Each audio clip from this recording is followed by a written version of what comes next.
Bonjour à toutes et à tous sur Au Large, le podcast biblique pour un nouveau numéro de notre série d'enquêtes sur la Bible.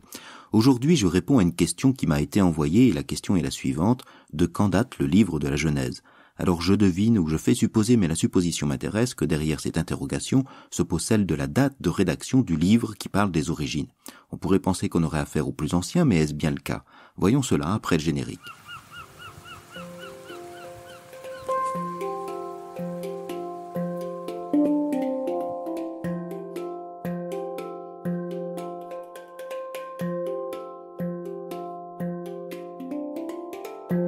De quand date le livre de la Genèse ? La question est très intéressante car elle va nous permettre d'aborder celle de la constitution et de la rédaction d'un livre de la Bible, en particulier du Premier ou Ancien Testament. Lorsqu'on ouvre une Bible, le premier livre que l'on découvre est celui de la Genèse.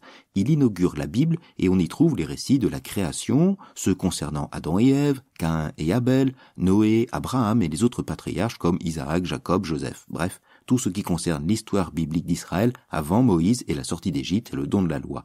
Nous sommes en présence d'un livre sur les origines, mais est-ce pour autant le plus ancien ? Je ne peux pas répondre immédiatement à cette question sans faire remarquer que dans le livre de la Genèse, il y a plusieurs histoires dans l'histoire à la manière, vous savez, d'une poupée russe. On y trouve ainsi deux récits de création, celui de Genèse 1 qui décrit la création du monde en 7 jours, depuis les cieux jusqu'au couple humain, et un autre récit différent qui raconte d'abord la création de l'homme avant celle du jardin d'Éden et celle qui deviendra Ève, compagne d'Adam, ce couple connu pour avoir mangé le fruit défendu. Mais ça, c'est une autre histoire sur laquelle il me faudra revenir pour un autre épisode, peut-être même pour une autre série. Nous avons donc un récit de création en Genèse 1, puis un second auquel on pourrait ajouter le passage sur Caïn et Abel, les descendants d'Adam et Ève. S'ensuit une autre histoire qui va se dérouler là sur 5 chapitres, les chapitres 6 à 10, qu'est celui de Noé et du déluge. Ces 3 histoires, création, Adam et Ève et Noé, sont d'un point de vue narratif très indépendantes les unes des autres, mais reliées par l'énumération de descendants, les tolédotes en hébreu.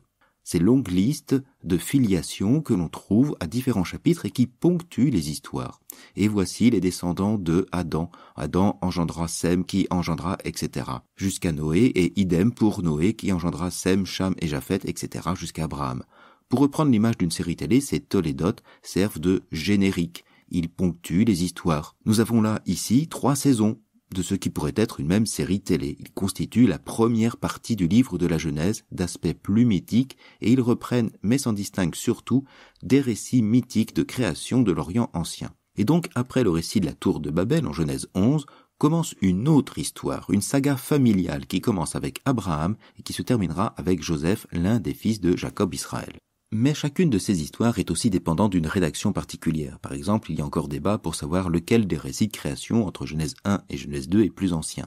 À mon avis, Genèse 1 pourrait être le plus récent. Il fait droit à une vision universelle de Dieu et de sa création, une thématique que l'on retrouve plus à la fin de l'exil des Israélites sous la période perse.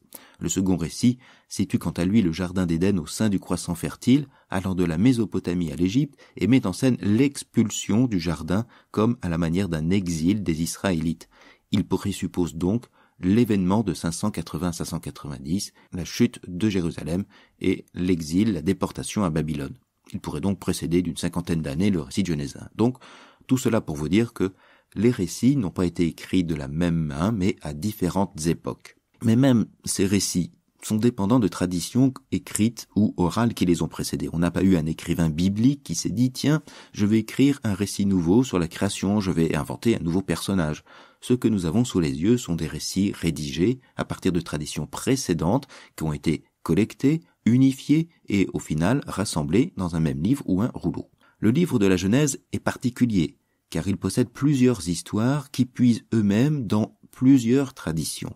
Ces traditions sont collectées, unifiées, adaptées en fonction de la situation des Israélites à l'époque du rédacteur. Nous avons là un processus rédactionnel assez long. Ainsi, les traditions sur Abraham peuvent remonter à la période royale d'Israël et de Juda, à partir de l'an 1000, d'autres pendant l'exil ou après. D'ailleurs, si vous relisez l'histoire d'Abraham, vous vous apercevrez de quelques doublons, notamment quand Abraham fait passer son épouse Sarah pour sa sœur avec les mêmes péripéties. Il est tantôt un vieillard obéissant, puis un courageux chef de clan partant en guerre, et les textes bibliques révèlent parfois à son encontre quelques aspérités qui sont les traces de réécriture ou d'adaptation. Ainsi, l'histoire d'Abraham s'est enrichie au fil des siècles pour en définitive esquisser une figure exemplaire et ancestrale qui parle à tous.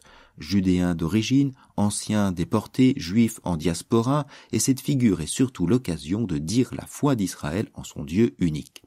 Le livre de la Genèse doit sa rédaction ultime, ce qu'on appelle une édition, vers le 5e siècle.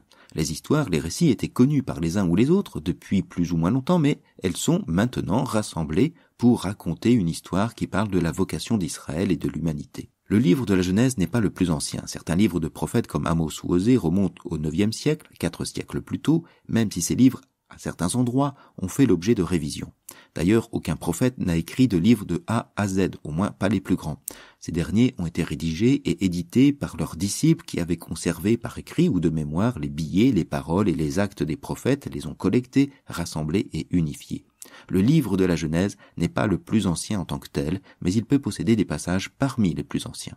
Chaque éditeur ou rédacteur d'un livre a donc procédé à un travail d'adaptation sur un texte ou une tradition qui l'a précédé. Alors on peut se demander si les récits ainsi retravaillés que nous avons sous les yeux reflètent une réalité, est-ce qu'ils sont bien crédibles, est-ce qu'ils sont fiables ? Il faut nous rappeler que la fonction du livre de la Bible n'est pas de reconstituer avec minutie l'histoire d'Israël, mais d'en donner le sens et surtout d'orienter le peuple vers un avenir. Les auteurs ne font pas œuvre de faussaires, leur écrit, que leur foi inspire, respecte les traditions anciennes et diverses qui plongent leurs racines dans le passé.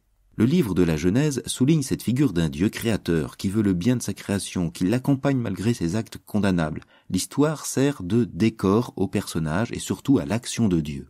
Le livre de la Genèse n'est pas un manuel d'histoire, mais un livre qui raconte la foi et veut répondre à la question du mal, ou de la souffrance, de la trahison, de l'amour, ou bien qui est l'homme, ou plutôt qui est Dieu, ou que fait Dieu dans tout cela.